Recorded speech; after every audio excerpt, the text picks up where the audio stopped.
You ask Tiger to solve. This deals with linear equations with one unknown. The final result is y equals 12. Let's solve it step by step. Group all y terms on the left side of the equation.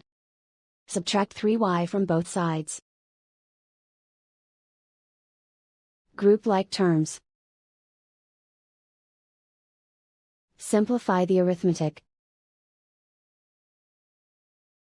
Group like terms. Simplify the arithmetic. Group all constants on the right side of the equation. Add 15 to both sides. Simplify the arithmetic.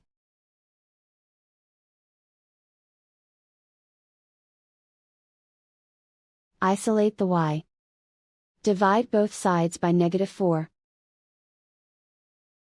Cancel out the negatives. Simplify the fraction. Cancel out the negatives. Find the greatest common factor of the numerator and denominator. Factor out and cancel the greatest common factor. And so the final result is y equals 12.